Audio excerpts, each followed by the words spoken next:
Hello, Global Theater. My name is Jerry Fielka. Today is October 18, 2023. Want to thank Rob Grant and his amazing podcast, I'm Probably Wrong About Everything. It's an honor and a pleasure to be here with Veronika Krausas. Where in the heck are you calling in from, Veronika?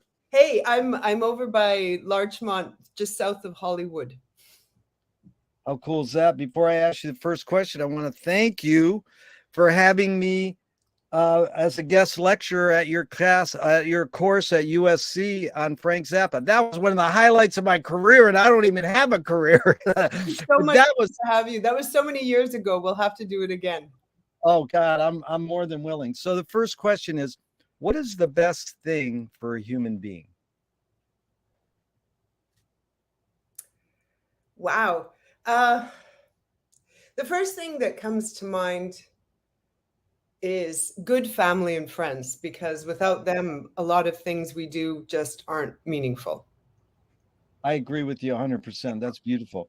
What's your favorite form of information? How it comes into you? Oh my goodness. I like my friends who know everything to tell me things.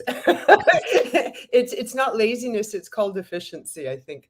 Um, I love reading books. I love listening to books. I love going to shows. I don't know, information. What kind of information?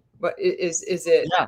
What do you mean by information? Well, Which that's part? good. Again, you put the questions into the context you want, but see, that's you win. That's what this series is all about: is inventing new questions. Just because I ask you a question doesn't mean you have to answer it. You can say, "Yeah, you put it in the kind," but tell the first thing you said, I have to say, telling your friends telling me efficiency. If that's spoken word, like direct experience, but in spoken word. And I know we probably experienced this when we first met. You meet someone at a party and you connect and you want to know everything they know and you want to tell them everything you know. And that's Bob Dylan said, don't ever tell anyone everything you know.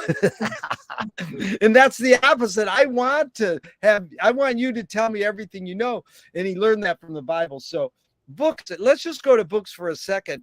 You love books. Did you become a reader because your parents told you to read? They did as an example or on your own? I have no idea. We have so many books in my family. It was just seemed natural. So I think, given the family I was in, if you didn't read, it would have been considered a little unusual. Yeah. Yeah, we Why just do you all love reading. Yeah, that's good. Why do you think humans collect or gather information? Oh, it's to preserve their memories for posterity, for documenting things. You know how some people love making lists? Well, I think it's partly that. Um, Maybe to keep themselves busy. Could it be a nervous tick? You have to write Yeah. things down.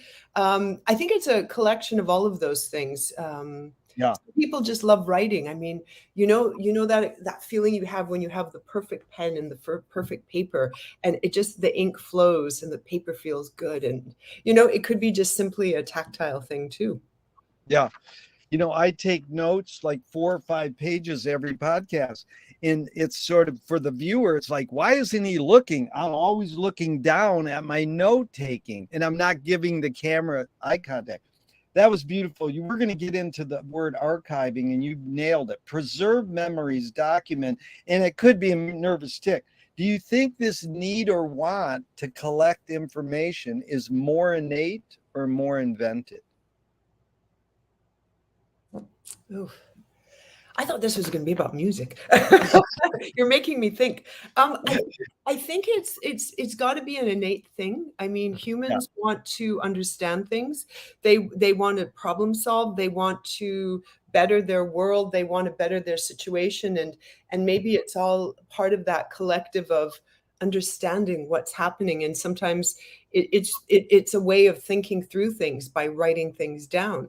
I mean, I know I've written letters to people that I've never mailed, and it wasn't actually to mail it to someone, but it was more to work through what would I actually want to say to them and get it out of my system, possibly. Yeah. Or it's a way of brainstorming to figure out what you're going to do in a lecture, or it's a brainstorming in terms of, you know, how you're going to approach a piece or start a new libretto with someone, or, you know, all of those things. No, that's really good. That is a high art form, to write the email and don't hit send, to write the letter. It was a letter. It wasn't an email, I think. But I mean, even I wish a lot of people, like, don't send that email, but type it out. Don't send that letter, but write it out. That was beautiful. Yeah. Do thoughts create emotions? Yes. Fill in the blank. I don't know what I think until I. But no, I want to get to music too, so we'll get these out of the way. But I mean, you can ponder, you can apply music to these questions or not. But the basic question is, I don't know what I think until I fill in the blank. Wait, can I just go back to what you asked me? I just said yes, but do thoughts create emotions? Yeah. Yeah, I think with thoughts, and you know, I can't remember where I read this or whatever. You know, it's pop psychology on my end. You know, one of those books. Yeah. I just don't remember where. But essentially, and it might be a collection of things I've read: yoga, meditation, you know, all of those sorts of things. But it's the idea that if you perpetuate these negative thoughts in your brain, you don't feel so well. And if you end up thinking of 3 things that are wonderful in your life or wonderful at that moment. So the other morning I was walking to USC and I saw this night heron. It's only the second time I've seen one. It was 6 a.m. and he was just hanging out by the side of the street. And I just looked at him and I thought, how lucky am I that I'm seeing this? So I was in a bad mood before because I was tired. I didn't want to get up so early. And I saw this night heron and it reminded me, you know, think of 3 things that are just lovely, and it always cheers you up. So I do think that's a little bit of an elaboration for my yes answer. Feel free to tell anecdotes, stories, elaborations. Yeah, that's totally fine. And if I speed up, you can say, let's go back. Don't, you know, that's fine. In fact, I was interviewing this famous LA jazz critic once with all these questions. And sometimes I just go in the pace with the script, and then some of them get elaborated on. And he literally stopped and he goes, aren't you going to follow up on that question? On that answer, you know? And I was like, okay, well, go ahead, elaborate. Okay, now I don't know what and I love that. Just think 3. That's William Blake. We become what we behold. Mm-hmm. I mean, come on, that's positive. You can even extend it. We become what we think. We are what we eat. You know, if you put crap in your body, you're not going to feel great. If you put good food in your body, you're going to feel great. You know, I think it's a little bit that whole positive thinking thing, which is, you know, obviously has its limits, but I think it's a really good step. Yeah. Well, it's the bumper sticker on my street on a car. Don't believe everything you think. Well, yeah. Well, okay. I don't fill in the blank. I don't know what I think until I don't know what I think until I have no idea. I don't know. Answer. Thank you. And this is Rebecca Solnit. Just because I ask you a question, just because you ask me a question doesn't mean I have to answer it. I'm not trying to put you on the spot or trick you. If you go, I don't have any idea, I can't answer that, I don't know, that's totally legit in this set. Because the thing is, McLuhan says, I don't know what I think until I say it. And Joan Didion says, I don't know what I think until I write it. So, you know, I've gotten a million different answers, but I love that. So how about I don't know what I think until I think it? Yeah, that's fine. There you go. There's your answer. That's good. Can humans think without language? Yes. Yeah. Chomsky says that a language is not just words. It's a culture, a tradition, a unification of community, a whole history that creates what a community is. What do you do when language doesn't work? When language breaks down, what do you do? I think everyone has the ability to read a situation. So when you're speaking with someone or when you're with someone, you pick up on body language. If someone's prune faced, that they're probably not enjoying themselves. Versus if someone's looking at you with wonder and interest, you can probably assume that they're interested in what you're saying. So I think that there are a lot of body cues, and I don't know. I mean, you can even go down the path of, if someone's terrified, they probably are sweating and they smell. Or if somebody is sick, I don't know. You can use all of. I think we forget about all of our senses when we're dealing with situations, from dangerous situations to situations that are absolutely joyful. You don't necessarily need words to express things or understand what's happening. Totally agree. Thank you. Your observations of humans in general, are we more feeling beings or more thinking beings? Oh, I don't know. Both. Yeah, that's the answer I love to hear the most. Yeah. 2 questions from Alan Turing. Okay.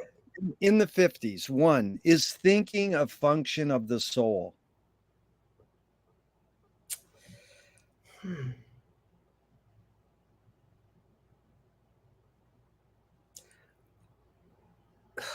Maybe. Good.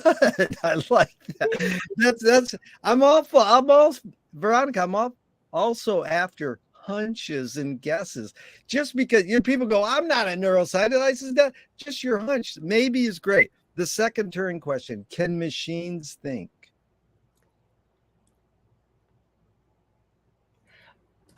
I would venture, since I'm not familiar with this area very much, I would venture to say that I think you would need to clarify what thinking means. Yeah. Can they function? Can they do complex tasks? Yes.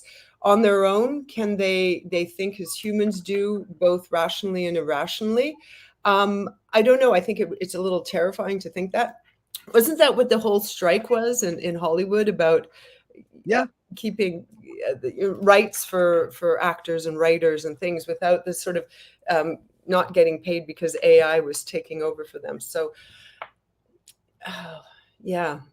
What if have you tried Chatbox? Like, what if you fed Chatbox the alligator and your kangaroo and a couple of your compositions and go, write a new Veronika composition? Oh, I don't want to do that. I don't want to. Okay. I don't want to do that. I haven't done it. I don't have it. Okay. I don't want it. Okay. Do you more pursue meaning or more pursue happiness? I think both. Yeah. They're both the same thing. I think without meaning, you can't have happiness. And without happiness, just I don't know how something could be meaningful without. No, I take that back. There are very meaningful occurrences that aren't necessarily happy. Yeah. But I think the two of them can be equally important. Yeah. I got it from Viktor Frankl's Man's Search for Meaning. He says that happiness tends not to last and meaning tends to last. Yes. Well, but he was very brilliant. Yeah. Does the brain more detect consciousness or create it? Like, is consciousness there bubbling away and we're more so detecting it or more so creating it? I think, again, I'm going to answer both. Apparently I'm sitting on the fence here. I think that you can push your mind towards consciousness of different things. If you're focused on one thing, you wouldn't even notice that, the milk exploded in the fridge, in the other room or something, whatever. Yeah. But so I think it's both, depending on the person, depending on the situation, depending on the person's ability to concentrate or not concentrate. I know we all have those kinds of friends, I have physicist friends who wander around thinking and nothing around them will disturb them because they just, their brains are, on the sort of in the string theory land and off they go. But, other people can't sit still and everything is interesting to them. And it's not one is better than the other. They're just, there's sort of different approaches to attention. Yeah. It's also that one of my favorites was when I asked these early on, I asked these, is it more this or more that? And this woman said, the word more doesn't function in your question. Good. No, I loved her saying it because it's really me and you versus the wording on the question. I'm for just prompting this to exchange ideas. What's faster, speed of light, or speed of thought? I have no idea. Probably speed of thought. Oh, that's good. Okay, Audre Lorde, the poet, said you can't dismantle the master's house using the master's tools. Yvonne Rainer responded and said, you can if you expose the tools. What new tool do you suggest?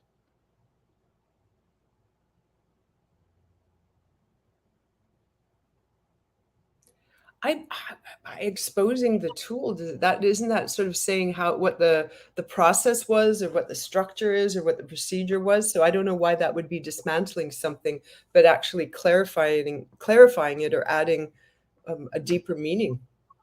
Right. Well, there's three things going on there. It's basically, I'm asking you, what tool do you gravitate towards? You can add the word new if you want, and you can, some of these questions I start with a cute quote. You don't even have to apply the quote, but Audre Lorde is a poet, so that might be metaphorical and saying you can dismantle the master's house using master's tools. But no one really hears the second one when Yvonne Rainer says, no, you can dismantle the master's house if you expose the tools. So yeah, I don't like the word dismantle because dismantle feels like it's a destructive word. Yeah. So that's why I don't know. I'm not really vibing with that quote. I prefer the idea that exposing the tools gives you greater clarity and understanding into whatever that master created versus wanting to dismantle it. Why would you want to dismantle or destroy something that someone created that's great? Right, because see, Audre Lorde, she might be speaking of white supremacy, but I like Frank Zappa's question. He says, who are the brain police? He's not saying the brain police are the evil corporate capitalists or the brain police is the voice inside your head. He's just saying, who are? So it's sort of like pursuing, yeah. So, okay, I was thinking in terms, when you were saying master, I was thinking more in terms of art and writing and architecture. I wasn't thinking of something like white supremacy. Right. Again, expose it all and destroy it all. Right. But again, you put the questions into the context you want, but it is word, like T.S. Eliot said, when I speak with you, I got to use words, and words are just like not a great way to communicate all the time, but we try our best, What new toy do you suggest? Ooh. I love my backup camera on my car. Nice. When I have to drive a car that doesn't have a backup camera, I'm always scared I'm going to bump into someone. It's a horrible crutch because I should be able to do it, and I know I can do it, but I just really love my backup camera. No, that is a great new tool too. I like our new toy. That's great. It's not that new. I've had it for 20 years, but still I really love it. Oh, have you really? Well, maybe not 20 years, but 15. I'm just trying to think how long I've had my Prius. Yeah. What do you worry about when you go to bed at night? I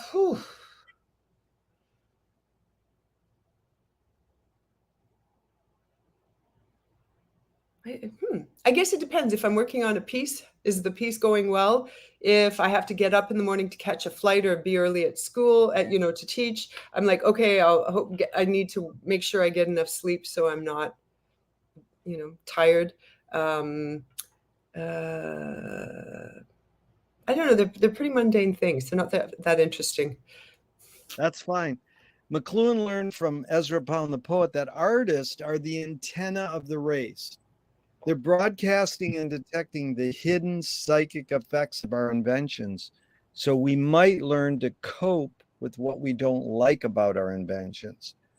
So, Veronika, I asked you the question Marshall probed his whole career. Why do we ignore the hidden psychic effects of our inventions, even though the artists are broadcasting them to us?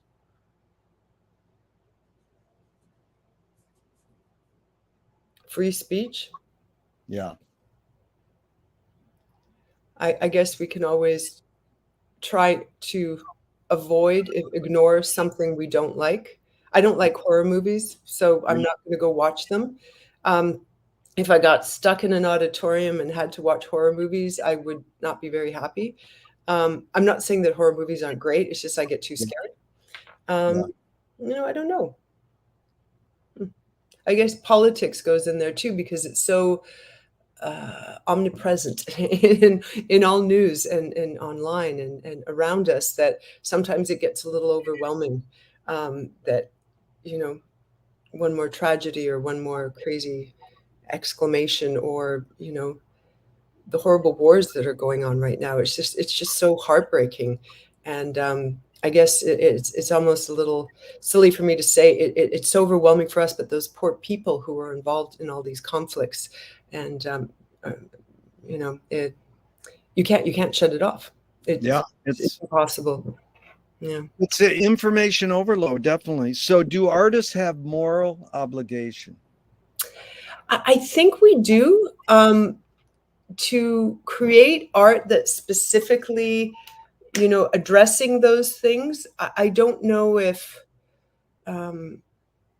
it's an obligation.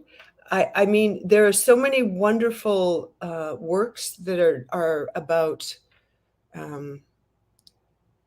these kinds of moral situations that have been so masterfully done, and others that are so on the nose it feels like someone's regurgitating their psychologist's office visit, and so it loses the impact. I think that if anyone wants to try that, good for them, and if they can get through and open someone's eyes or understanding, it's really important. I'll give you an example. Yesterday, one of the classes I teach at USC is a general seminar, and it's freshmen who've just come in to the university, first semester, and we talk about very loosely music and performance art. And the students were doing presentations, and one student did a presentation on Pussy Riot. And, I kind of thought, I knew who Pussy Riot was. And I thought, well, this will be interesting. It's women and they're fighting for, against Putin and all of this stuff. But they showed some of the videos and talked about what happened to some of them and the imprisonment and all of that. And it was so drastic and horrifying what the art that they created, but how effective it was in portraying what was happening. And I asked the class, I said, do you think that one Pussy Riot video would reach more people, or a documentary on the situations that they're talking about? And with, everyone, the video. So I guess that shows the power of art. And I'm not saying documentaries aren't art, but sometimes when it's placed into a slightly different context, that can affect people in really strong ways. Or even you get different audiences, people who might not be aware of things or not quite understand what's happening, but being exposed to those situations or moral dilemmas in a different context than, let's say, documentaries or news or something like that, it gives them an in to understanding and perhaps doing something about it, or being active, or just being aware, which is often really important. Well, you anticipated a question I'm going to ask later, but that was really well articulated. I appreciate that. Are you more afraid of new ideas or more afraid of old ideas? I like both. Good. I like both. Can you conjure up your earliest memory ever, or one of them? Oof. When I was a kid, we had these beautiful tiger lilies in our front yard, and I always loved them. I always loved the tiger lilies. And right beside the tiger lilies, there was a bush of bleeding hearts, and they were just, these beautiful, gorgeous little ballerinas sort of dangling off the leaves. So, yeah, I remember those two, I guess. I'm sure there's something earlier, but that's the first thing that popped to mind. It's beautiful. Is memory more a curse or more a blessing? I know sometimes I can't remember anything, and it's really a curse. When I was a student, not being able to remember things for exams, that was a real pain in the butt. But no, I think it's a blessing. Memory is a blessing. Yeah. Mm-hmm. Tell me someone within your immediate family, Mm-hmm. and then outside your immediate family, just briefly, who had an impact on you, kind of like a role model, and what specifically was the impact? In my family, my mom and dad. My dad probably with sort of big, crazy ideas, and my mom with practicality. So I think I'm a perfect blend of both. So I hope my wonderfully crazy ideas are still practical. Um, Outside my family, I've had so many people. I'm so lucky with the variety of wonderful, creative, intelligent heart, just everything. I don't even know where I could begin. It would be a little bit of an endless list, but just that each of them is so different and has their own expertise, or one loves this, one doesn't like that, one always wears crazy clothes, the other one is super conservative, but then with the one writes and then the other one's an acrobat, or one is a surfer but also a physicist, one is a writer but also an artist, and one is a businesswoman but also an organist in a church, or it's just, and I Yeah. think a lot of them have no fear about doing things, which I love. I love that idea of not having fear to actually try something. I mean, I'm not talking about stupidity or something in just sort of venturing blindly. But even though, when I was younger, I think I ventured blindly sometimes, and, knock on wood, it worked out. But this idea to be interested in things, and, to always find fascination in anything in life. There's this really great documentary about jazz pianists, and one of them is Cecil Taylor. They have him interviewed, and I've always loved Cecil Taylor. I was really thrilled. I managed to see him, I think, once live, and I was sort of in the front row, just sort of, being the ultimate fan. Anyway, he was in this documentary, and he said, and I don't remember the context, but he said, it's like looking up to the 63rd floor and seeing a fuchsia colored awning and saying, wow. Yeah. And that idea that within the midst of everything, I mean, this is obviously Manhattan, and I'm probably getting the floor numbers wrong or whatever, but just that idea that finding things, there's always something interesting somewhere. And Yeah. yeah. Well, I'm going to bring up Cecil later on. In fact, it is at one point in the not getting swooped into the a rabbit hole of YouTube for the first 10 years. And then once I sort of got caught, I would the only reason YouTube exists is because you can turn on Cecil Taylor and watch him play, and not just, I mean, to me, that was like mind blowing. And like Sun Ra or Cecil is like, oh my God. Yeah, it's true. It's just amazing, because that footage, I've sort of collected all the Cecil Taylor docs. So did your parents raise you a particular religion? I know, many Lithuanians were Catholic, and we were kind of Christmas Catholics. And I'm very happy I was raised in a religious tradition to understand the idea of ritual. Many people I met in the Catholic Church, or still know, are tremendous individuals.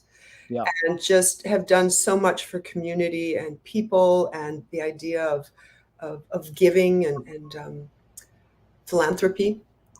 Yeah.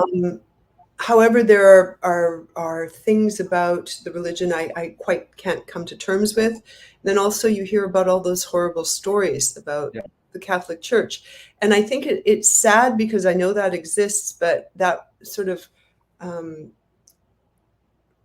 puts the rest of those people doing such good work in such bad light. Yeah. And so it's a bit of an uphill struggle, but I think I'm kind of a bit of a pagan, I guess. I don't know what I am. Do you pray?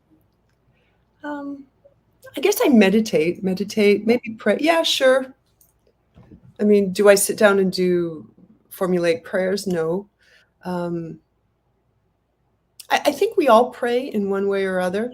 You know, we ask for things, we think about things, we mull things over, we ask for clarification on things. And who are we asking? Are we asking our brains? Are we asking, someone up there, or are we asking the universe? Are we, it's just, I think prayer is a word that can have a lot of different meanings for different people. And I think it can be limiting, but I think I think most people pray, Yeah. whether they call it that or not. Yeah. Yeah, it's funny because most people I ask that question, they check out of what religion they were raised between 13 and 18, and then do you pray? And they usually go no. And then they go sort of what you said, well, but this woman a couple of weeks ago, I says, do you pray? She goes, for parking spaces. Oh yeah, totally. I love good parking karma. I always find good parking spaces. Thank you to my parking spot angels. If God does exist, what would you like God to say to you after you die? Or what would goddess say to me after I died? Right. Exactly. Yeah. Oh, I don't know.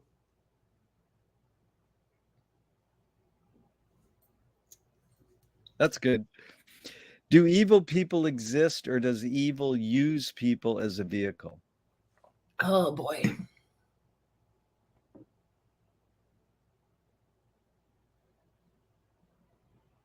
People have a choice to do things, and I think they exist, and it's unfortunate, and they start digging themselves into holes. Yeah. And then they start believing their own untruths or their own scenarios. And yeah. Let's not talk about that. Let's talk about something nicer. Okay. Well, I was going to do this little divert, but we'll go skip that. Or it's the hit deeper question, but I appreciate you being attentive to the path we're going on, and you're really articulate, so I appreciate that. James Joyce was the first projectionist in Dublin over 100 years ago. He basically projectionist is in film projectionist, as in a film projectionist. Volta Cinema. He started the first cinema in Dublin. Oh, I didn't know that. And he basically checked out. He said, this is stupid. Why should I go inside a building and see a movie of a tree when I can go outside and see a real tree? Years later, Faulkner said, sometimes the best fiction is more true than journalism. Why do we have to recreate things in order to get them? Why do we have to go to a theatrical play of people acting out life? Why don't we just live life? Oh, it goes back to that question you had about memory. And it's also understanding, and somehow I've got cubism on my mind for various reasons. But the idea for the cubists and painters, they presented something from different perspectives, sort of simultaneously. And I think creating art is doing that for people, not necessarily in a Picasso kind of way, but it creates ways to relive your memories, to get understanding from a different perspective, maybe just to re-experience something, maybe to learn something new. So yeah, seeing a real tree is fabulous, but sometimes seeing a photo of a really cool tree, or I have a friend, an artist in New York, who's brilliant. He's doing this series on these big old trees, and they're just so gorgeous. It almost feels like you're reading a myth or a fairy tale when you look at these paintings he's done of these trees. And the really amazing thing, Anders Knudsen, the paintings are done with luminescent paint. I think that's the term he uses. I could be wrong, but when you turn the light out, the trees glow. Yeah. And it's amazing, because all of a sudden you have two paintings in one, and the lights go out, and this colorful tree emerges from something that looks like it's from a beautiful old book. Beautiful. So Veronika, just briefly tell me, what was the tipping point for you to become a composer and an educator? Where you're hearing music growing up, you're going to school, you're experiencing those, and then you go to school yourself to study. Where was it you go, that's my calling, that's what I want to be, a composer and an educator? I think the educator kind of just slipped into, and I really enjoy it. I love my students, even ones that pee me off sometimes. They're such cool people, and it's really wonderful to discuss things with them and try and teach them things I've learned from my professors. The composer thing, I think I just always did it. It kind of just oozed out. And I remember the day when I lived in Toronto. This is before I went back to music school. I had done a business degree, and I'm so thankful I did that and worked in advertising for many years, because it taught me a lot of things about producing and organizing and finances. And so it was really very beneficial. But when you go to an event and someone says, "Oh, what do you do?" I was never quite comfortable saying, "Oh, I work in an advertising agency," or it didn't feel right. And the minute I decided to go back to school and pursue music full time and composition, which I'd been doing all along, when someone asks you, "What do you do?" I'm a composer. And it felt like the right thing to say about myself. Wow. So, yeah. A screenwriting teacher told me great art is when you can clearly see the intention of the maker. Kubrick says the opposite. Great art is when you can clearly not see the intention of the maker. What role does intention play in your creative process when you're writing a Veronika piece? It's not so much an assignment. Oh, no, I don't think they were ever assignments. Even the ones that were assignments, they were still, Okay. what's Yeah. your intent? Because you want to create something that's the best you can do. And I think there's always intention. If someone understands it, great. If someone doesn't, that's fine too. Some pieces, if you look at the minimalists and like Steve Reich's early works, and that idea of the process piece, the intent is the process, is what you hear, is what you get, versus other pieces have hidden meanings, or things that composers wiggled around, and no one will ever know that. And if you know it, it's interesting, but it doesn't affect, I think, the way you would hear a piece necessarily. So Duchamp said there's no art without an audience. How much are you thinking of your listener when you're writing your piece? Everyone doesn't like what you write, and everyone does not like what you write. And I think to try and tailor something to what you think those 30 people or 300 or whatever, I think really you have to be true to yourself. If you write something you like, and that you're convinced of its intent and its structure and its usage of the instruments or the idea, or or hopefully you'll have a good performer. That's more important, because if you like and you're convinced of what you do, then the audience will see that, and then they can make their decision on their own personal basis. It's not a judgment on the quality of the work, but it's just more, some people like strawberry ice cream and some people like hamburgers. It's as simple as that. Yeah. McLuhan says everything we invent extends some humanness or human sensorium. Knife and fork extends our teeth. Shutter in a camera, a projector extends our eyelid. Maybe even non-tangible like religion or philosophy extends consciousness. What does the writing utensil extend for you? Because composing entails either a keyboard or a pen, putting notes on paper. And then what does the piano extend for you? So 2 parts. What humanness does the writing utensil extend for you? I think it's utensil, because I always use a mechanical pencil. Yeah. Yeah, I'm a mechanical pencil freak. It translates. It's the utensil that translates from my brain and my inner ear to the paper. And the piano sort of makes audible what I've done, or the violin or the orchestra or the opera, the singers, whatever. That just sort of makes audible what you've imagined. And sometimes it's really better, and sometimes it's the same, and occasionally it's not quite as good, and then you make adjustments. Yeah. Copeland says the 4 elements or ingredients of music are melody, harmony, rhythm, and tone color. In non-academic terms, to the normal human on the street, what is tone color? Oh, that's like, okay. So I'm going to use a food analogy because I love using food analogies. If you have a piece of, let's say you have a hamburger. I'm going to go back to the hamburger. Apparently, I'm hungry. Maybe I'll have that for dinner. So you can have just a plain old burger with nothing on it, and it tastes really great. If you're in, here's the Calgary girl from Alberta, Canada, and Alberta beef. When you have Alberta beef, there's a taste to it that just makes it really fabulous. Other people put, a lot of spices or hot sauce or whatever on their burger. So that changes the tone color of it. So, having, let's go back into the musical realm.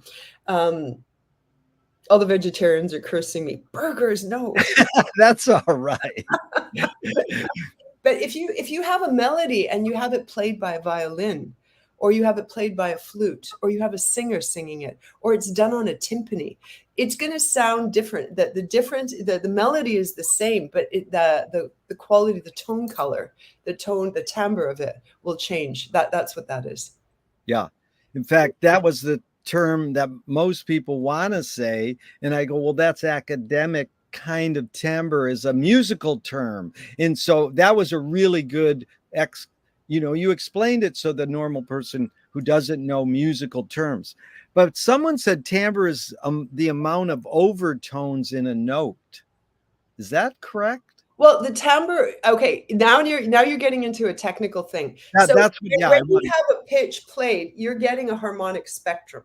So in that harmonic spectrum, different overtones are emphasized, which makes it sound like a clarinet, or makes it sound like a piano, or makes it sound like a cello. So it's not the number of overtones, it's which combination of which overtones in that series that creates its specific timbre. Right, the which. So back to the four elements Copeland distinguished: melody, harmony, rhythm, and tone color. How do you integrate them? Do you focus on one? Like when you wrote, I loved your kangaroo piece. I could watch just such a beautiful piano solo piece. Oh my God, that's like a grade 1 piece for kids. But the alligator, whatever. I mean, yeah. How do you approach? See, the root of my question, the verbs aren't really good in this. I try to say, how do you focus? How do you integrate those four major elements: melody, harmony, rhythm, and tone color? Are you more? Yeah, it's hard to do. I mean, they're all so connected. It's hard to separate just one. I mean, if you were writing a piece for woodblock, the idea of melody isn't necessarily as prominent as something like rhythm or the timbre. So depending on how you hit it, you've got a number of articulations, that all changes it, but that it's more about rhythm and the tone color of it. But there's no harmony necessarily unless you get like maybe 20 wood blocks and all of them start going and they're all slightly different, so you get different tones. Then you get a different sense of what harmony is. So I think they're all quite interrelated, and depending on the situation, at times you're focusing more on rhythm, or you're more focusing on, I need my melody here, or I think it's impossible to completely separate them. Now, while I say that, I'm sure I'll think of an example afterwards, but for now, I'm going to stick with it. Yeah. Another friend of mine, a musician, said the three tenets of music are technique, theory, and taste. So you learned how to do it. You learn the structure. How does one acquire taste? Oh, who knows? It's like those people who never learn to use knives and forks. Someone can tell them and they will never do it. or taste. I think it's learning things. If you're not exposed to a lot of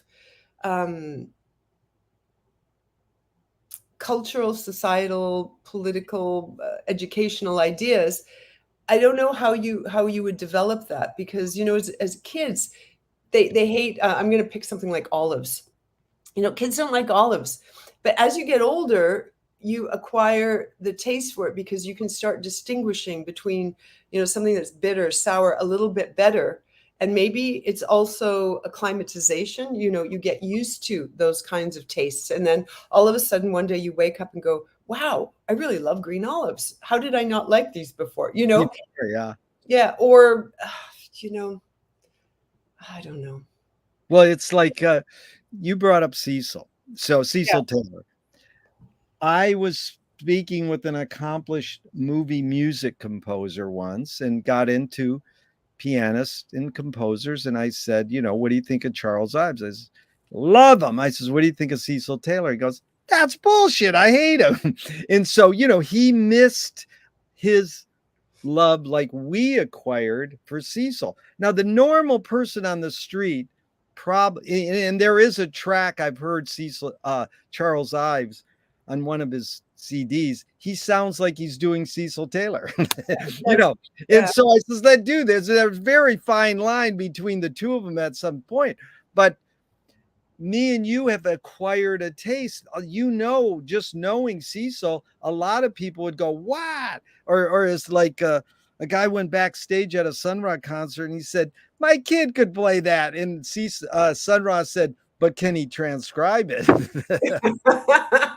So, I mean, just the thing, and you brought up when we were talking about tone color, food analogy, well put.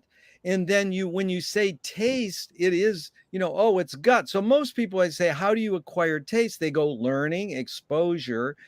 I feel it inside me. But there's something that explains it, it seems, even more than just learning and exposure to acquire a taste for Cecil, Well, I don't think that everyone has to love Cecil Taylor. And it's so, if a person is super not liking chaos, Yeah.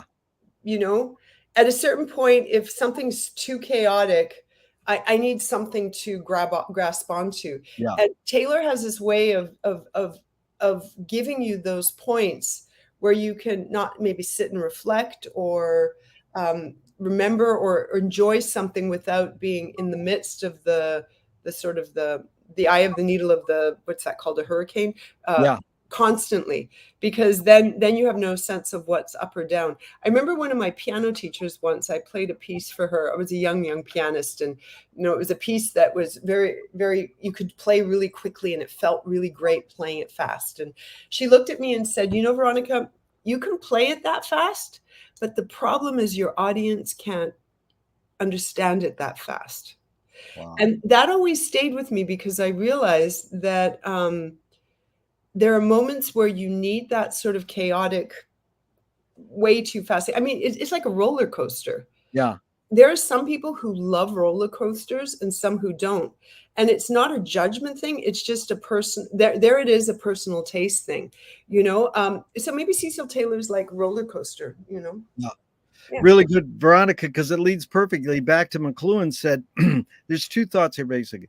Song is slowed down speech. The reason cultures have different musical taste is ultimately connected to language difference. So any comment, especially on the second part, the reason cultures have different musical taste is ultimately connected to language difference. Any comment? I think so. Because if you look at different writing styles of different countries and languages, there are different syntaxes and different ways of expressing things. And I can't think of one of the words right now, but there's that thing that's sent around online, and it's the word for blue in this language is like 400 words, and it's really poetic and it's gorgeous. Or there's this other one in Japanese that it's a word, I can't remember what it is, but it basically means that you're nibbling, you're just sort of eating for the sake of nibbling. But in Japanese, it's translated into my mouth is feeling lonely. Oh, wow. I always forget the word, but it's amazing. So it's that idea. I think different cultures and different languages have to influence the kind of music or the basis where that creator is coming from, or the writer. Could Ulysses by Joyce have been written by someone from, I don't know, California? I don't know. Dude, of course. Maybe that's my favorite is dude descending a staircase. It's a picture of a skateboarder, as the nude descending. So Staircase. what's more fundamental, language or music? I mean, you can have one without the other. Yeah. So I don't know. That's a little bit chicken and the egg question. Yeah. Tell me an instrumental that makes you laugh. An instrumental? Yeah. You mean a piece? Yeah, a piece of music that's an instrumental. Makes me laugh. Yeah. I don't know about laugh, but I love polkas. So when I'm in a bad mood, I'll always put a polka on and dance around, and it makes me happy. That makes me laugh. A piece of music that makes me laugh. What's coming to mind is that movie Tar? Yeah. The moment where she beats up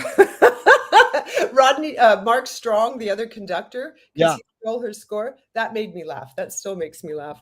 Great. What makes me laugh? Music that makes me laugh. I don't know if music makes me laugh. I mean, it makes me happy. Yeah. I think words make me laugh. Situations. I mean, musicians, if they're doing something crazy, like there's a tuba player playing something that's really idiomatic and silly, that's kind of fun. But it's not. Yeah. Well, that's beautiful you said that, because see, it's again, just because I ask a question doesn't mean you have to answer it, and that there is an answer. But Thelonious Monk said there are no wrong notes. Any comment? I love Thelonious Monk. Sometimes there are wrong notes, though, I have to say. It depends on the situation, and speaking from experience of copying things and then forgetting that this note was incorrect, and when you hear it, you're like, ooh, Nelly, that's a wrong note, or it's not the right. How about putting it this way? It's not the right note. Yes. There we go.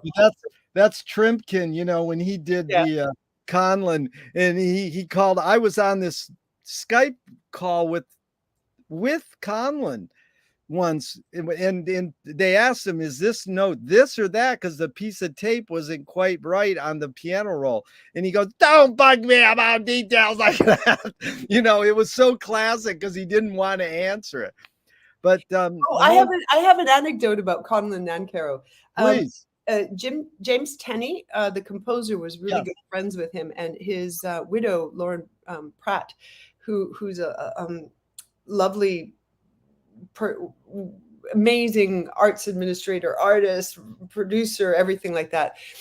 We did a player piano project at USC, and she gave me a few of the rolls of Jim's, and one of them was dedicated to Conlon. And then she told me the story that one of his arms was twice the size of the other, because at that point he had a manual piano roll maker, so he had to punch all the holes in the piano roll. So the arm that was used to maneuver the piano roll puncher, that arm was twice as big as the other one. Then you're talking about Jim's arm. No, Conlon Nancarrow's arm. Yeah, okay, Conlon's arm. Yeah. Maestro Nancarrow's arm, I feel better saying, because I didn't know him. Yeah. And also Monk said that silence is the loudest sound in the universe. I'm sure John Cage would agree with him. Yeah.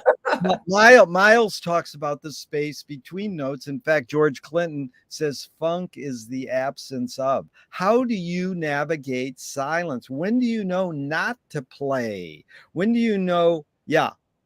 Yeah, it's a tough thing. And sometimes you get into a situation and you're so much in your head, and you've written something and you think, oh, I'm going to give this a moment.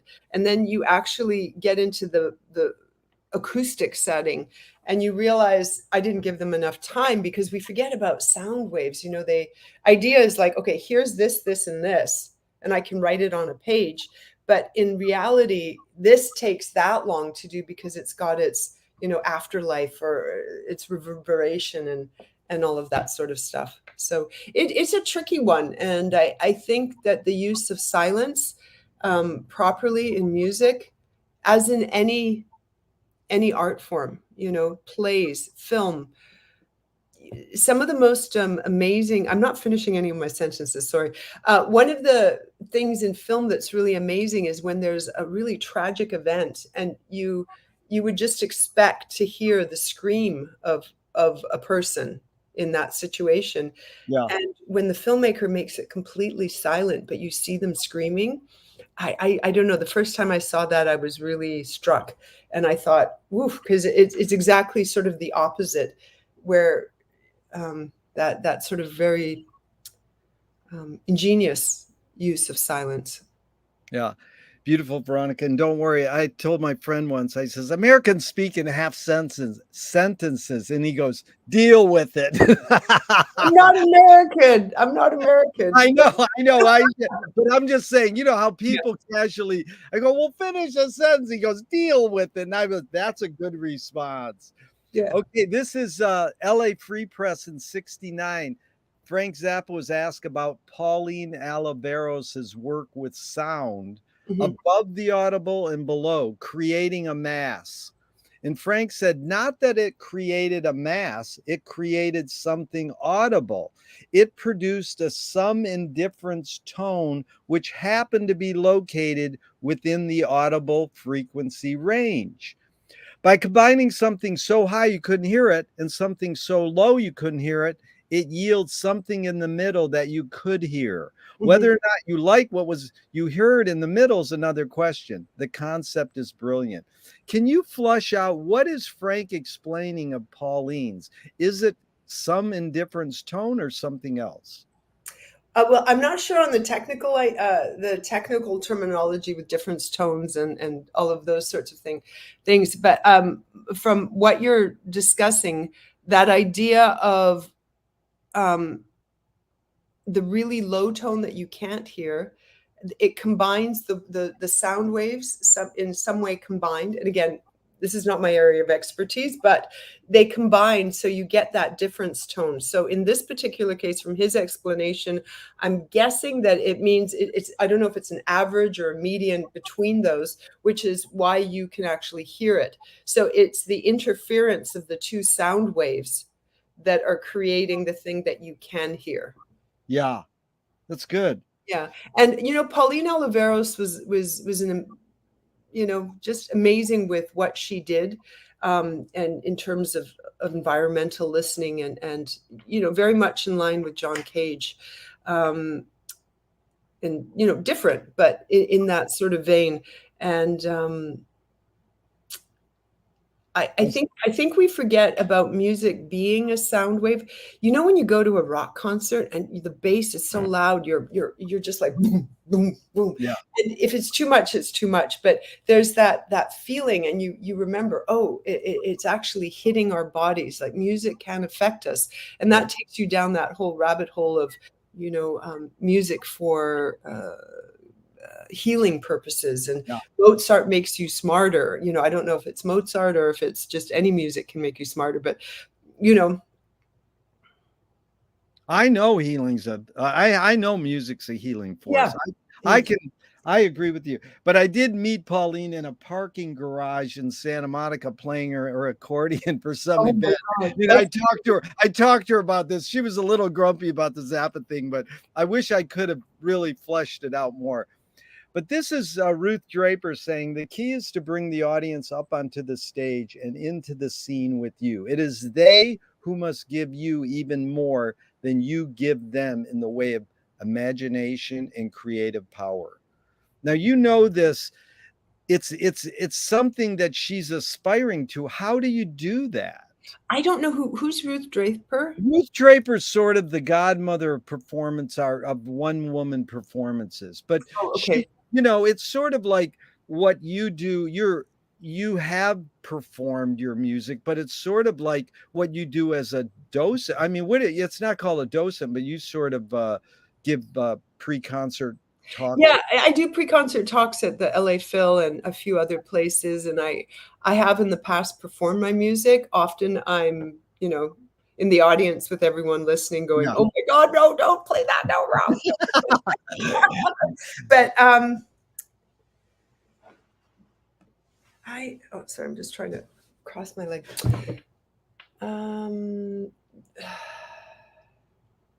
I think it's wonderful when an audience can show appreciation, and I don't know how they would participate other than listening, enjoying or not enjoying, and showing their appreciation or not their appreciation. Yeah. So being in a concert hall where someone isn't clapping after your piece is performed, it's a little, at Darmstadt, I remember the first performance I ever had there.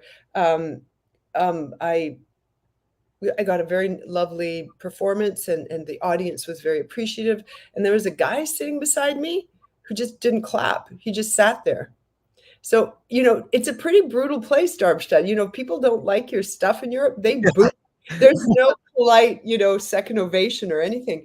So it was a little bit prickly, but at a certain stage, I think it's with that sort of practice and experience, you get to understand that not everyone will like what you do. And that's not the purpose of creating. You can't write something that everyone likes, because really you're going to get, I don't know.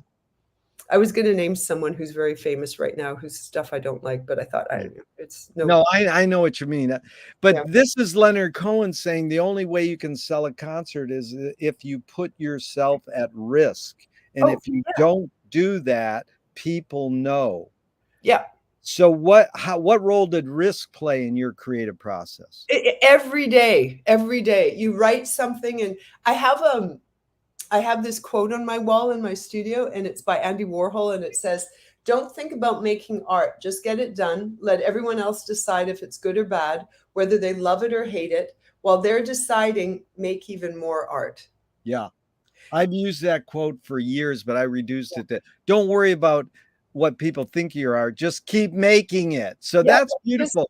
I think it's an important thing. I think to create anything is to take a risk, and that creation can be, for a chef making a new dish. That could be a politician giving a new speech. That could be for someone working in a landfill, trying to figure out how to make best their dealings with the public and telling them where to put things. The landfill thing, I just went to when I was in Canada, we took a dead microwave up to the junkyard there, and I have to say, I was so pleasantly surprised. Every single person there was just lovely and charming.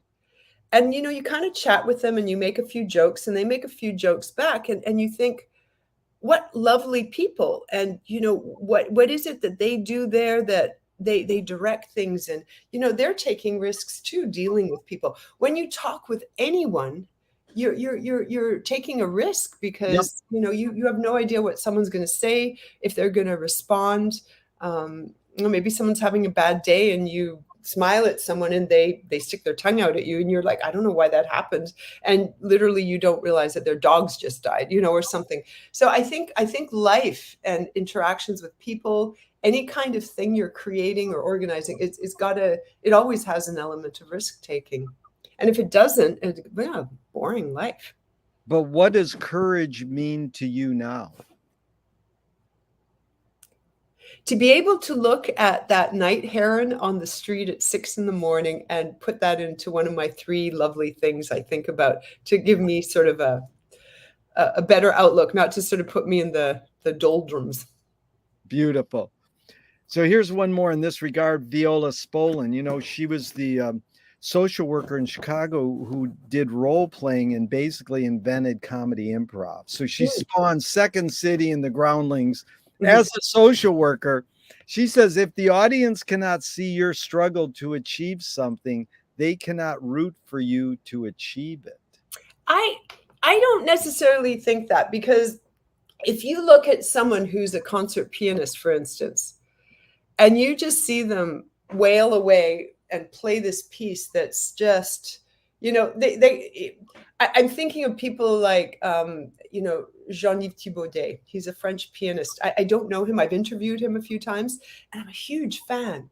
But he is one so stylish, and he just goes up there and he plays, and it looks like it's absolutely effortless, But that he's practiced for years and decades. Someone like Simone Biles, the gymnast. I mean, what she does, you go, oh, I could totally do that. And then you try and even take a step and you're on your face. But I think that you don't necessarily see those hours of training, Yeah. but you absolutely understand that it's got to be there. There's that book that Malcolm Gladwell wrote about, oh my Yeah. goodness, I'm forgetting, where he hypothesized that it was 10,000 hours you had to Yeah.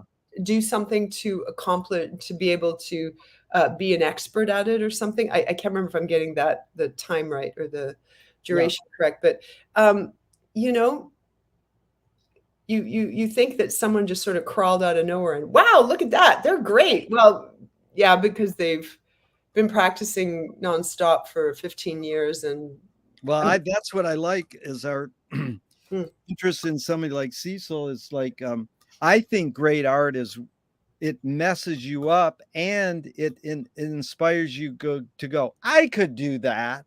So, like I go home and, pretend like I'm doing Cecil Taylor, but, the normal person's like, what the heck? So I like what your discussion on art and its motives and consequences. It's teaching me a lot, Veronica. I'm curious, what do you think the motive of the cave artist was? And the funny thing is we don't have cave music or cave dance documented, but for some reason we have cave art documented. What do you think the motive of the cave artist was, which means music, dance, and art? you just made me think of something. I was trying to think of a parallel in our day and age, and in fact, it feels almost reversed because now we document to no extent writing and music. But think of graffiti. I was thinking of Banksy, but Banksy now is really it's codified, and everything that he or they or whatever the Yeah. collective, whoever Banksy is, what he does is now saved for posterity, for prosperity, whatever. But think about graffiti. That's cave art, It but it's is. so momentary because it usually gets painted over right away. I mean, I remember seeing absolutely not the tagging the gangs and their horrible, uninteresting art tags, but people who actually write things or Yeah. it's so fleeting, and maybe that's what it's reversed its role a little. Yeah. Anyway. No, that's funny because that's the Herzog made the film about cave art and he based it on Mm. the New Yorker article that basically said cave artists invented like 5, 6 things. They invented scaffolding. They invented like sort of like a primitive form of spray paint where you do a and you blow it and you get a stencil of your hand on the wall. And in the life expectancy of people then was 15. So I always go, the people who invented art were teenage taggers. Oh, it's totally true. You're right. You're right. You're right. So let's go into archive for a second because the Egyptians would put things in their coffin with them. So my basic question is archiving more innate or more invented? I think it's got to be invented because it's sort of, it brings to mind this book by Paul Auster. I don't remember the title of the book, but one of the character, the narrator is a dog. No, I think I'm wrong. It is a book by Paul Auster. I think what he says is he said when we're walking and we step in a puddle, we stop and start analyzing, like, how did I not see that puddle? My foot's wet now, my sock's wet. Why didn't I, I should have noted, versus a dog, the dog will just walk straight through the puddle and just keep going. So I just had that image of this dog walking through the puddle and going, oh yeah, what puddle? Yeah. Yeah. So Veronica, I'm sure you've acquired some sort of archive or some sort of collection of your stuff over the years. Do you have a plan for your own archives? Is it stored somewhere or being donated to a museum or I don't know. Actually, I hadn't thought about it. I'm getting old. I think, I don't know, probably, I mean, most of my compositions are at the Canadian Music Center. The library has a whole bunch. I don't know. I hadn't thought about it yet, but I will put that on my to-do list. But you mean you do have some of it already stored in sort of official places. Yeah. Yeah, that's beautiful. And in that it's an amazing thing just to examine this whole thing, because so many people our age go, oh, I haven't thought about that. Or like Frank Zappa says, I don't want to be remembered. He was one of the people who built this amazing archive, but it was so that he could utilize the stuff that he had taped in his own creation. Right. Yeah. And so now they're releasing stuff that he literally said, I don't want this released because it's not worthy. And so I don't think that's fair. I know they did that with Jim Morrison as well. He had yeah, a whole bunch of books of poetry that he yeah, didn't want published. They were just his working throughs. yeah, And they published them, and they weren't very good. And I think that not respecting an artist's wishes about that, rough copies or musings and yeah, things that weren't meant for public consumption, I think it really does a disservice to artists when people produce them. I yeah, mean, it's a different situation if someone is in the middle of a work and they pass away and someone continues their artistic vision to its fruition. That's a different situation rather than, these are my cast offs and I'm going to throw them out next week. Oh no, we're going to publish them because we're going to make money. I think that all of those kinds of, like Zappa getting all that stuff published, or Jim Morrison or any other artist, I think it's purely for money. It's a monetary greed thing. Yeah, Joan Baez has a feature doc that's Oh, just the new film that just came out. Yeah. yeah, and it's amazing because the documentarians go, you got any archives? And she goes, yeah, I have a storage space that I've never gone into. My mom saved everything. So like a gold mine for the documentarians, her going through stuff that she's never seen, because she, Be Here Now is Bob Ram Dops. And Wyndham Lewis said the artists live in the present and write a detailed history of the future. I mean, the whole point is to live here now. But we know that you have scores that you can study from past composers and teach your students. So we know that there's an importance in library and preserving stuff. Mm-hmm. But Joan Baez, she said, okay, you can go to the storage space, and they go, and then they've talked to her and says, well, what are you going to do with all this stuff? And she goes, burn it, throw it off the side of a hill. And her assistant sitting next to her and it says, well, we're negotiating with the Smithsonian right now to store it there. So, it is like, how much are we here to live in the moment? I mean, I've asked one of the great collectors of every format of recorded music ever in LA, Brad Kay, I said, did recording music ruin music? And he said, yes. Now he knows it changed it, but music is to be experienced as a live ritual, to me, a live ritual experience. As soon as you recorded it, like Tom Waits even said it better, the best music doesn't want to be recorded. So I don't know how you feel about all that, because indeed that's how you go about teaching music, right? Actually, you brought up Joan Baez, and I know she's an amazing risk taker and creator, and she has a book that came out where she did drawings. I think it's with her upside down. Oh yeah, she draws upside down. Yeah. Yeah, and they're a little bit sort of awkward little drawings, but when you realize you see you were talking about seeing the method behind the master. And I mean, that's what makes it fascinating, because if you didn't know that, and does it wreck it? No, it just, and it makes you think about it. And then you think, well, let me try writing upside down, or let me try writing with my other hand. I mean, it creates potential risk taking in other people when they see that, or just, they appreciate different things. Well, I collect kids' art. I mean, to me, it's like parents just toss it, and like, it's amazing. And McLuhan's line is the best. The Balinese have no word for art. They do everything as well as they can. That's nice.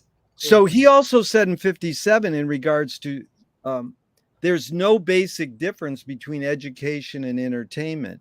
However, it's always been true, whatever pleases teaches more effectively. So there's a couple lines there, just as an educator. Whatever pleases teaches. What does more effectively mean? Any thoughts on those three parts to that?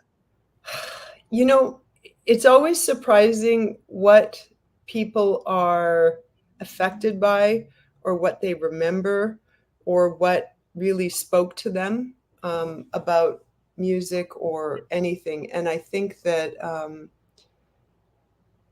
pleasing, maybe, or Yeah, will they remember, will they remember the lecture where Pussy Riot was performed and they got onslaughted with all these horrible images that yeah, was so expertly done? Or yeah. will they remember the day that you played Arvo Pärt in class and discussed the structure of his choral piece?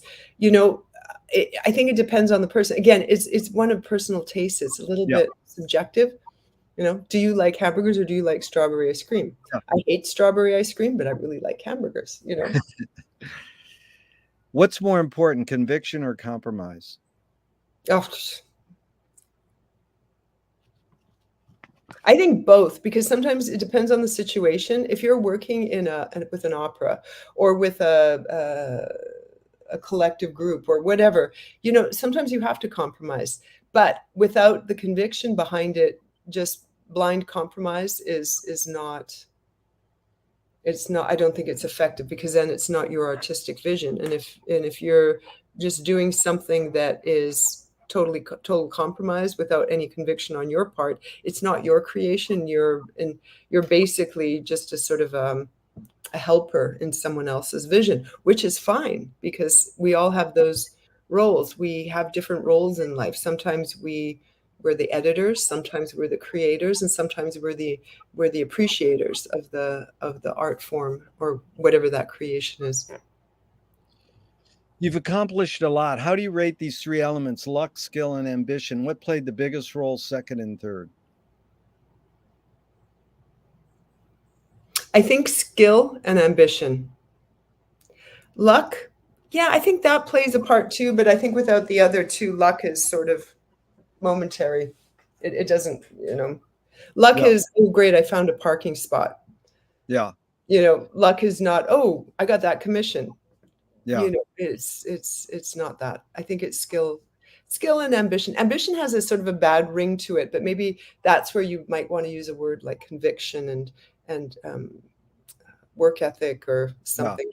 Just ambition has this slightly, I know, sleazy connotation a little. It does. Yeah.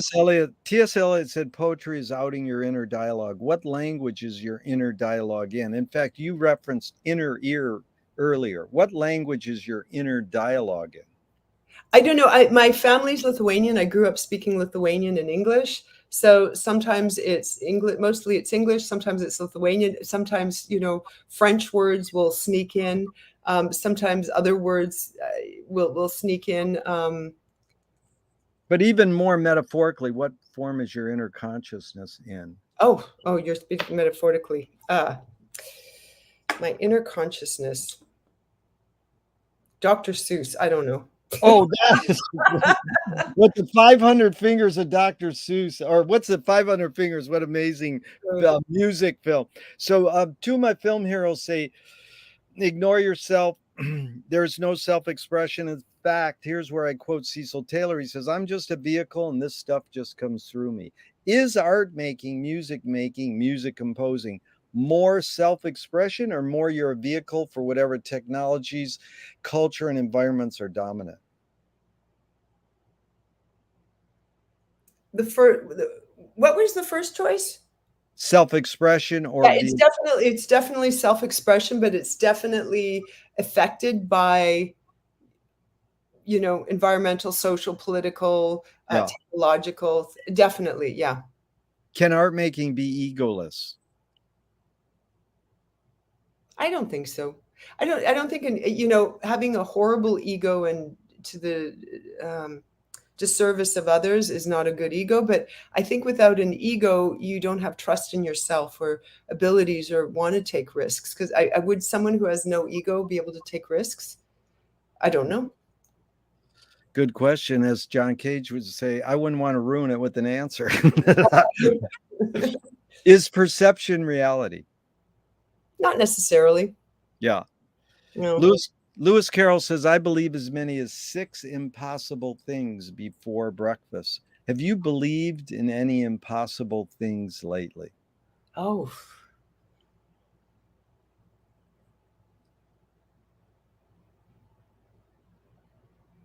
I don't know. I don't know. I can't think of what would be an impossible thing.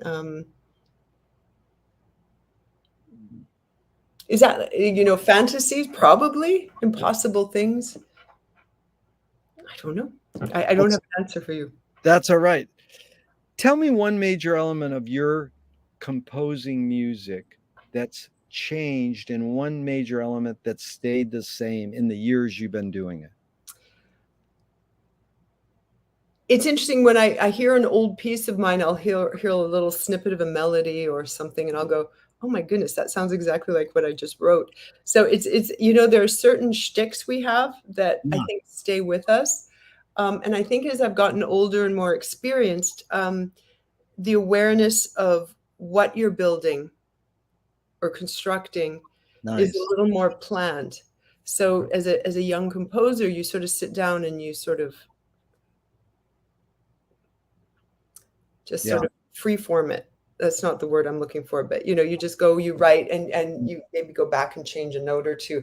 But now it's, the painstaking thing of relating things or making sure that the balance and structure is okay. So it's just there's a wonderful graphic novelist, Scott McCloud. yeah, He has a book, I can't remember what it's called, but it's basically how to, the history of graphic novels or something. yeah, But in it, he talks about the 7 stages of going from an amateur to a master. yeah. And, he's illustrated it. This is an amazing book, and I'm totally blanking on the actual name of it. I wonder. Oh, I don't Yeah, know where it is. no, we can look it up. I know Scott's really his stuff is amazing. Yeah, He's such a lovely guy. He's one of the few people I ever did the fan thing, where I ran up and I was like, "I'm a huge fan of yours," and he's like, "Whatever." He was very charming. But anyway, yeah, um, it has for the amateur, the young creator, is this really shiny apple, and yeah, when you bite into it, there's nothing there. yeah, Versus the old master who's got the masterpiece, it's an old wrinkled apple, which is full yeah, of juicy nutrients and yeah. everything like that. So but I think we have to go through all those stages. I don't think you can just, I mean, some people probably stay in that shiny apple with the hollow center for a while or Yeah. forever.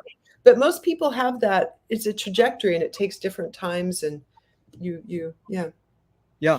Well, Moshe Feldenkrais works with healing and movement. He says it's literally possible to identify a weakness and incorporate it to become a strength rather than we're normally taught to overcome a weakness. Mm-hmm.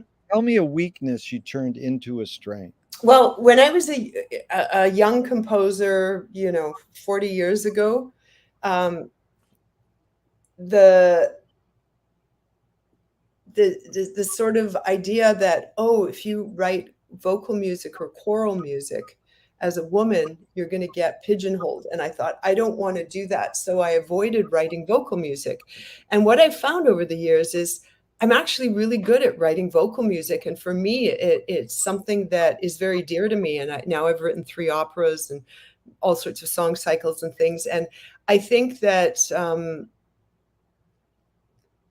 not paying attention to that initial idea, which might have been true at the time, but to be aware that what do you want to write? What is your voice? And if your voice isn't what so and so thinks it should be, so what? Yeah. Because if you just do what it gets it down to that whole academic thing. You teach students and you show them things, but ultimately you want them to be able to think outside of that and take the influences. What was Stravinsky, I think, said, good artists borrow and great artists steal. Yeah. So, it's, you don't want to borrow, you want to steal, or you want to forge your own Yeah. ideas, things that, yeah. Really good. What's the most significant difference between men and women, physical aside? Oh, I don't know. I pass. What caused matriarchy? Mm.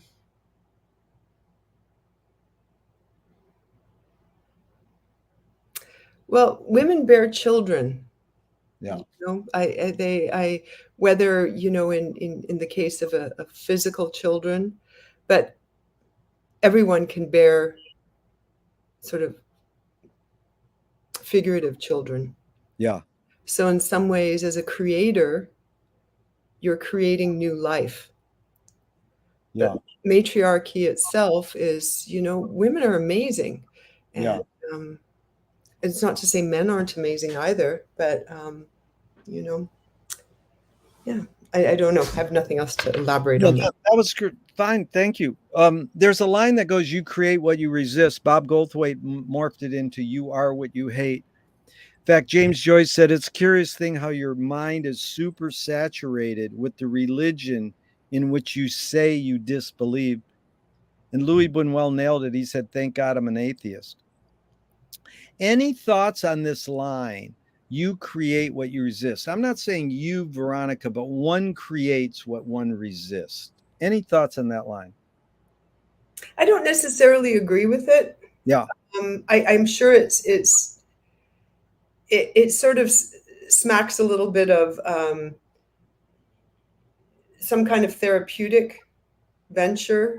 Yeah. And I think for some composers and creators, yes, it is that, and they create amazing works. I'll give you an example. Ellen Reed, the composer, she wrote this beautiful opera called Prism, and it was about the abusive relationship of a mother and daughter.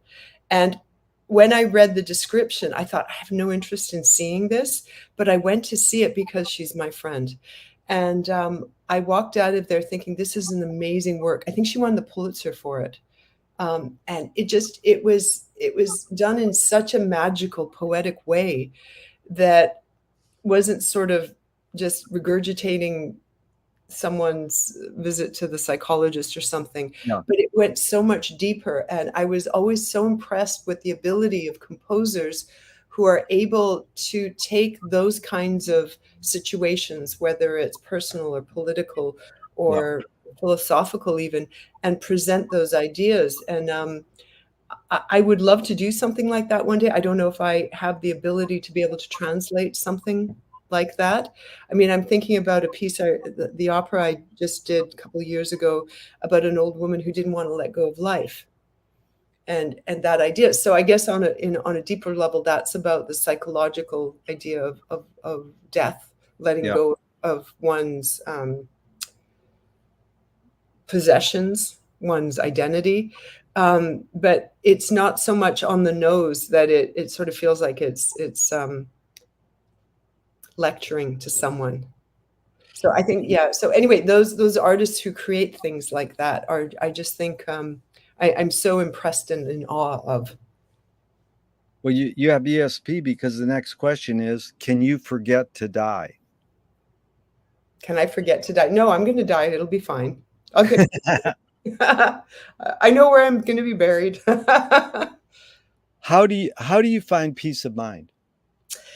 Whew.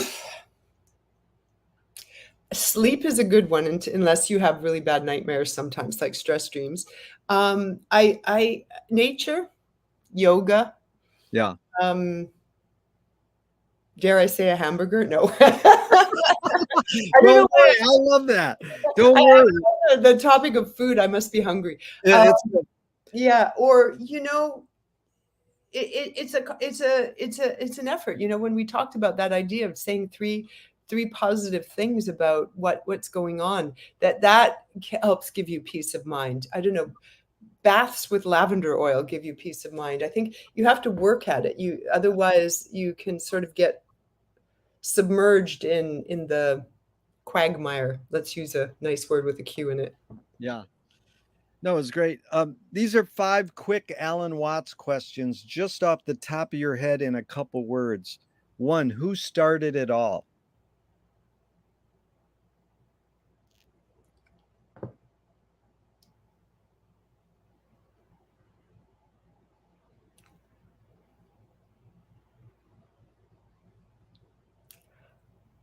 I don't know. The Big Bang. Good. Oh, well, I'll tell you really quick.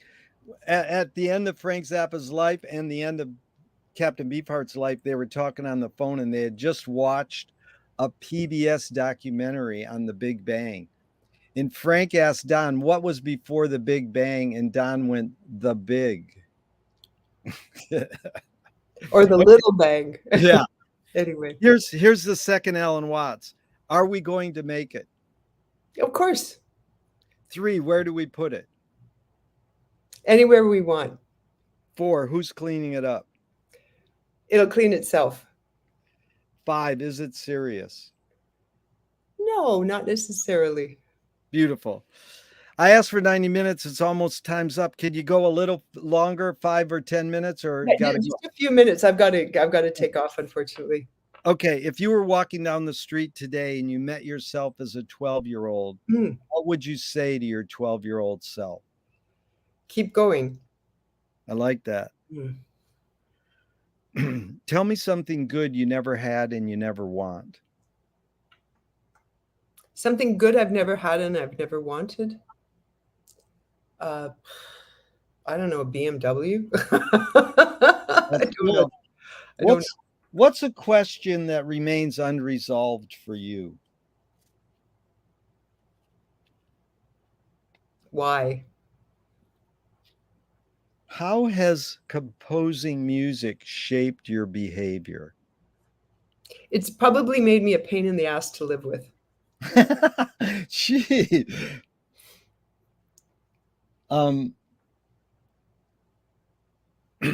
What's the cultural shift you see developing today that inspires you?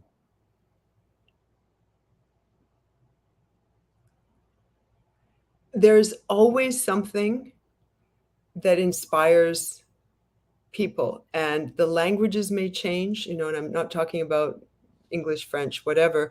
I'm talking about the way people are inspired, whether it be through AI or through classical instruments, or you're a Renaissance, you've got an old Renaissance lute, whatever. It's so wonderful that everything can be an inspiration, and that will never stop. And different people find different things inspiring, which itself is inspiring. Yeah. It's contagious. It's contagious, Jerry. Yeah, Sly Stones, different strokes for different folks. 2 more and we're out of here. This is our Thornton Wilder. Art is confession. Art is the secret told. But art is not only the desire to tell one's secret, it's the desire to tell it and hide it at the same time. You've laid your cards on the table for over 90 minutes. I'm not insinuating you haven't already answered this. What's it really all about for you? Oh, it's a little bit of a compulsion, and sort of, you have to do it. And when you're not doing it, you're not very happy.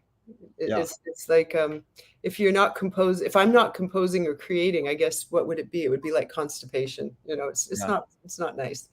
But there, the idea of creation can come in very various forms. So I'm lucky I have a lot of outlets to create. And Good. And what gives you the most optimism? There's always laughter. That's what gives me optimism. Oh man, that's my line. I love that. So Wilhelm Reich, the first question is, what is the best thing for a human being? Wilhelm Reich said the best thing for a human being is another human being. You said good family and friends. Or a dog. Dogs are good too. Oh, dog. And then the last question, what gives you the most optimism? That's what they asked Groucho Marx at the end of his life. And he said, other people. Oh, good.